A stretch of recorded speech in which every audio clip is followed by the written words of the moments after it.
El afortunado hallazgo de un buen libro puede cambiar el destino de una persona.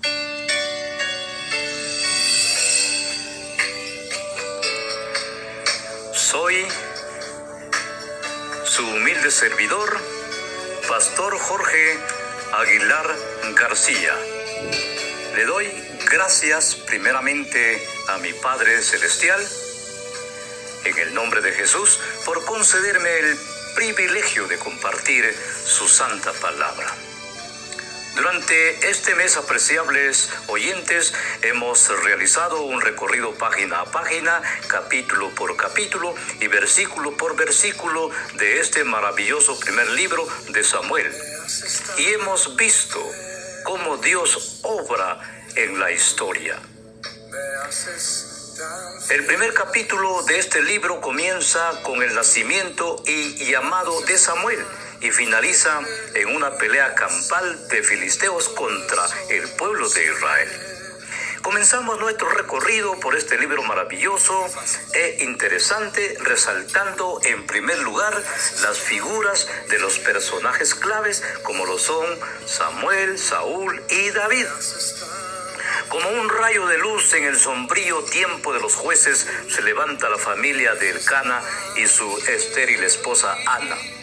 Dios escucha la ferviente oración de Ana, quien pide un hijo, el cual al nacer sería dedicado al servicio de Dios. Elí, un hombre que desempeñaba bien su trabajo como sacerdote y funcionaba adecuadamente en su servicio delante de Dios, pero no obstante, falló en su papel como padre.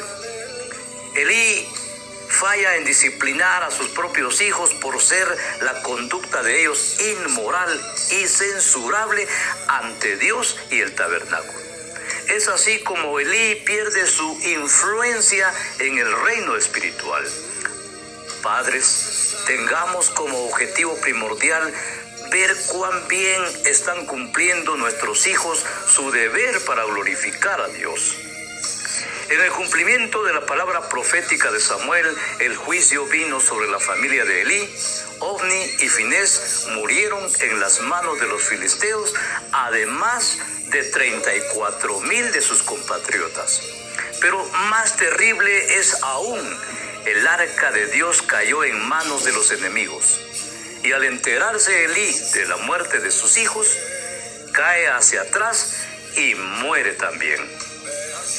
Sobre los hombros del joven Samuel es puesto la responsabilidad de reconstruir la fragmentada nación de Israel, tanto en lo espiritual como en lo político. Sé cuidadoso, hermano, cuando ores. ¿Por qué te digo esto? Porque Dios puede darte lo que pides. Por ejemplo, Israel pidió un rey. Fue una petición sin ningún daño aparente. Dios sabía que los motivos del pueblo estaban equivocados. Las consecuencias serían devastadoras. Sus hijos y sus hijas serían inducidos al servicio del rey, sus tierras confiscadas, sus posesiones sujetos a impuestos y embargadas. En realidad se convertirían en esclavos del rey. Sin embargo, insistieron: danos un rey, danos un rey. Así somos los seres humanos. Preferimos confiar en las palabras de los hombres que en la palabra de Dios. Saúl, el primer rey de Israel, en respuesta al insistente pedido de los israelitas por un rey, Dios satisface sus deseos. Saúl, un atractivo personaje de la tribu de Benjamín, andaba en busca de las asnas de su padre y en su lugar encuentra a Samuel, quien lo unge como rey de Israel.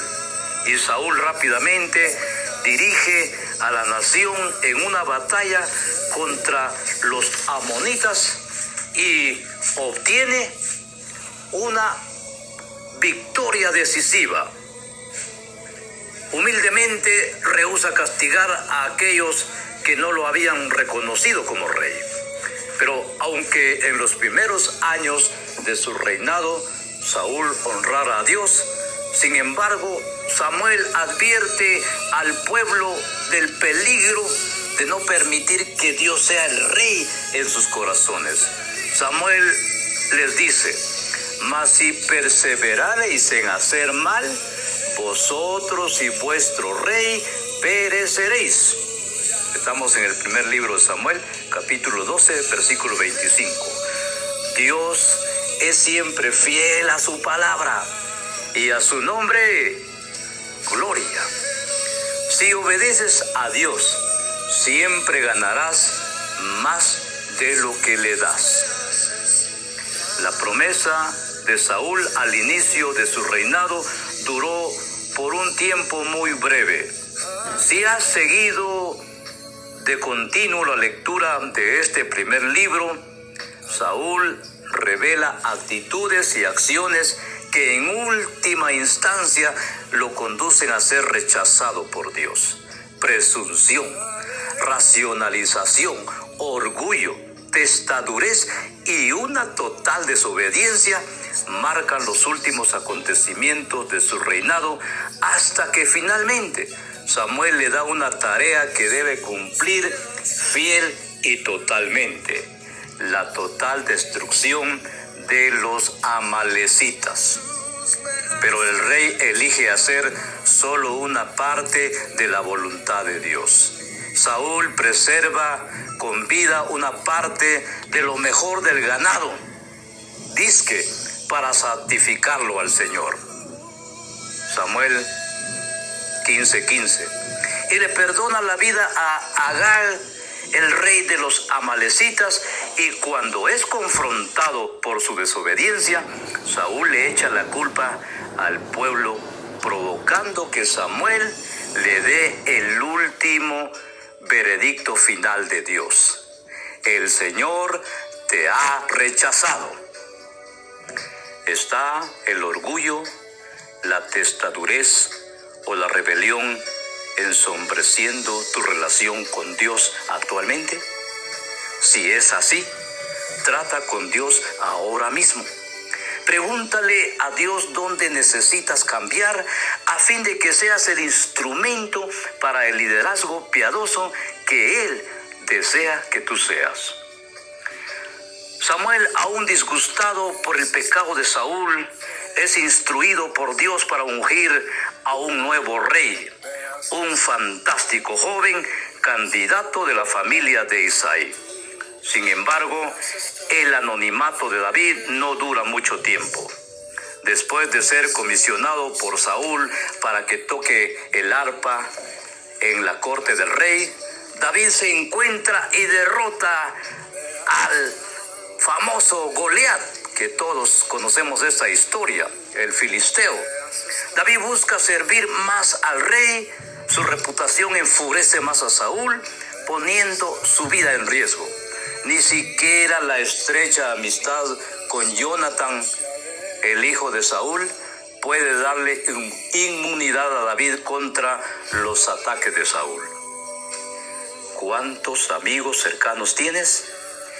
Y no me refiero solamente a conocidos o compañeros de tu trabajo o vecinos, sino a la clase de amigos que son más cercanos que un hermano, como dice Proverbios 18:24.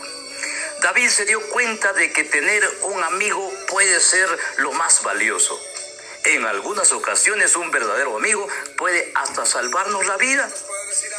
Cuando Saúl conspiró para matar al futuro rey de Israel, Jonatán expuso su vida al informar a David que Saúl, su padre, intentaba asesinarlo. Pasando por alto su propia seguridad, Jonatán puso el programa de Dios primero. ¿Qué clase de amigo eres tú? No me respondas, solo medítalo. Jonatán le promete a David ayudarlo a descubrir si la ira de Saúl es solo momentánea o si es una firme resolución. Jonatán descubre que esta es la última resolución de su padre: asesinar a David.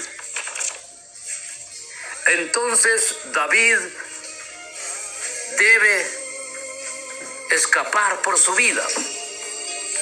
Su ruta de escape lo conduce a Nob, donde se abastece de comida y armas para su viaje.